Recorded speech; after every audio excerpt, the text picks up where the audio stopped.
Zealand's Prime Minister, Jacinda Ardern, has decided to step down from her job. She was the youngest female head of government in the world when she was elected back in 2017, aged just 37. But now she says it's time to go. Today I'm announcing that I will not be seeking re-election. This has been the most fulfilling 5.5 years of my life, but it has also had its challenges. I know what this job takes, and I know that I no longer have enough in the tank to do it justice. It's that simple. Oh, not enough left in the tank. I love that line, because I think so often in life we think we've just got to keep pushing through. I wish more politicians actually would say that's me down rather than limping on. But about all of them. or all of them. I'm a fantastic giver-upper. Oh, yeah. I mean, when I was at school, I'm a giver-upper. I remember when I was defeated. Well, no, I'm not. If I'm not really enjoying something, I'm all right with not doing it. Right. And sometimes that's been really difficult for me because it's left me without a job, and left me without money and everything. But I just won't stay somewhere where I'm not happy. And that was right back to primary school when somebody decided somewhere I was a good runner. And so they put me in quite a few running races on sports day, and it was like my second race, and I just stopped.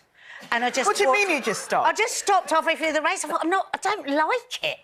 and it was so funny because this story went on forever about how everyone was so worried, how I'm going to be a failure in life because I can't see things through. If I don't like a book, I'm not going to waste, 3 more days reading it. Yeah. I'll leave all the time you've already invested in it.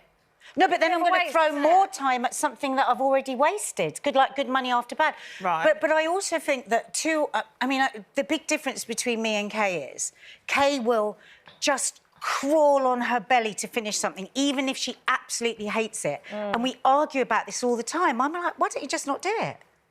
Just don't do it. Yeah. Don't finish that book that all the way through you've said you've hated. Oh, I commend that attitude, because I wish I could be more like that. I think I've got a bit of FOMO, of fear of missing out if I quit and then something really good happens. As soon as I leave, everything gets better. Yeah. And I think I want to think I would stop if my tank was empty, but I think there's something in an inner voice that sometimes says to you, it might change, it might get better, go on, just see. Yeah. Or also, you don't want to look like a failure. So I really appreciate the fact that... But to who? To look like to who? I suppose to everybody who thought I had it in me to do it in the first place. Right. So, for example, she's been elected in. How many prime ministers can say they finished their term by the age of 44, after doing a long stint? So I think because of her age, she can say it without feeling judged. Because if I was 37, I'd be easier to say, oh, just give that up. So is it about what other people might think of you if you don't finish something? Yeah. Or is it about the real need to finish something? I think too it's a often bit we of do both. what other people want us to do. It's a bit of both, really, isn't it? Yeah. You don't want to hang around a load of people who think that you give up every time you can't do something. So would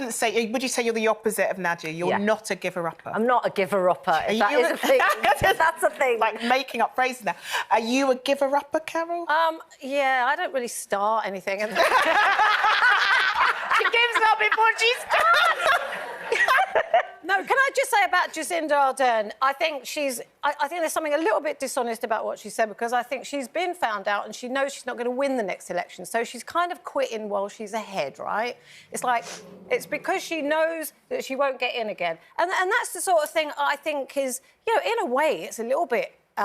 it's a bit cowardly, but it's also a little bit admirable. Because if you know you're going to be chucked out of something, it's much better to get in there first. Yeah, and we could just say... Yeah, we give several examples of prime ministers, leaders of the world who will keep limping on till the end and refuse to back down. They'll fight to the bitter end, which is the complete opposite. And then of they end up as... They get a reputation as failures, actually, because they haven't left anything good behind them. But I do give up on things, and it's not...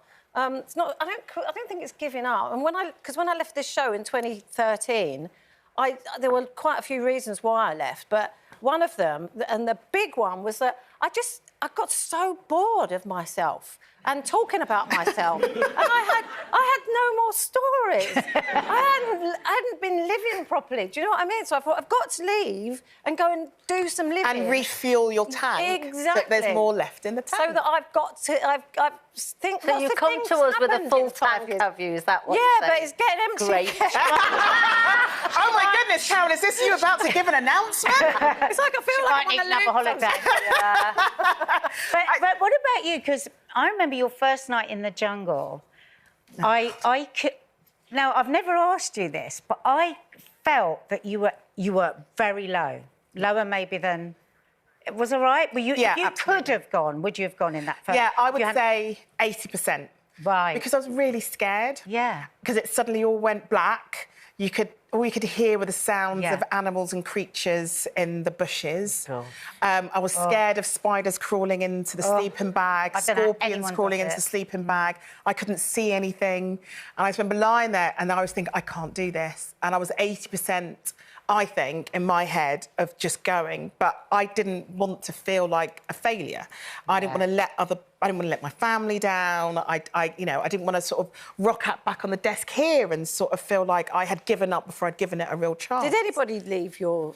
No, there were points at which people sort of thought, I can't do this. I think we all had those moments. It's interesting, isn't it, that distinction between the failure for others and what others will think and the failure inside yourself. But I would have felt like a failure. But if you were so deeply unhappy and so deeply frightened, why is that a failure to say, this isn't for me? Because I think it's OK to say, this isn't for me. Because there was a majority that it is for, and there's a minority who... that's the interesting but also thing, it's about which fighting for yourself as well and getting over the demons that are in your head. And that's what I did, because actually...